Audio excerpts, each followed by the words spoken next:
आमच्या स्वानंद न्यूज चॅनलला सबस्क्राइब करा, बेल आयकॉन दाबा आणि पहा स्वानंद न्यूजचे व्हिडिओ सर्वात आधी आपल्या मोबाईलवर।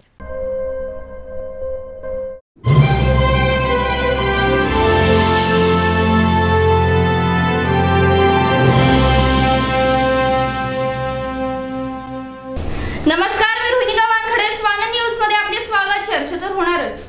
भिवंडी लोकसभेचे महायुतीचे उमेदवार कपिल पाटील यांनी आज बदलापूर रेल्वे स्थानकाला भेट देत रेल्वे प्रवाशांच्या समस्या जाणून घेतल्या।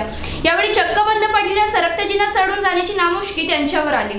भिवंडी लोकसभा क्षेत्रात कल्याण आणि बदलापूर ही दोन महत्त्वाची रेल्वे स्थानकं आहेत। यापैकी बदलापूर हे वेगानं वाढणारं शहर असून इथे रेल्वे प्रवाशांची संख्याही मोठी आहे।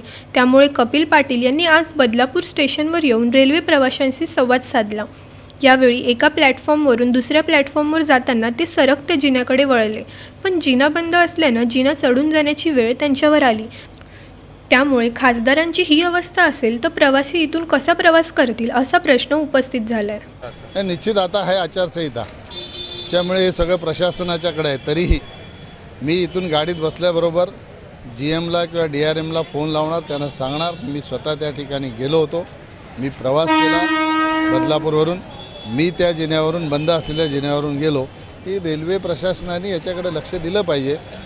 लोकप्रतिनिधी म्हणून आमचं काम काय, सुविधा मंजूर करून घेणं, सुविधांची कामं करणं हे प्रशासकीय यंत्रणेचं काम आहे आणि त्या सुस्थितीत ठेवणं हेही त्यांचंच काम आहे। आता खासदार म्हणून किंवा लोकप्रतिनिधी म्हणून हे काम का बंद आहे किंवा का सुरू आहे असं दररोजच्या दररोज आपण बघू शकत नाही।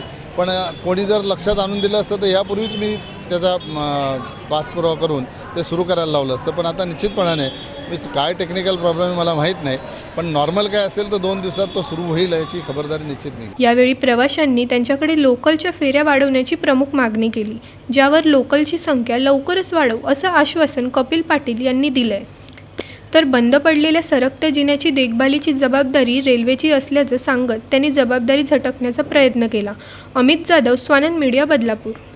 आमच्या स्वानंद न्यूज चॅनलला सबस्क्राइब करा, बेल आयकॉन दाबा आणि पहा स्वानंद न्यूजचे व्हिडिओ सर्वात आधी आपल्या मोबाईलवर।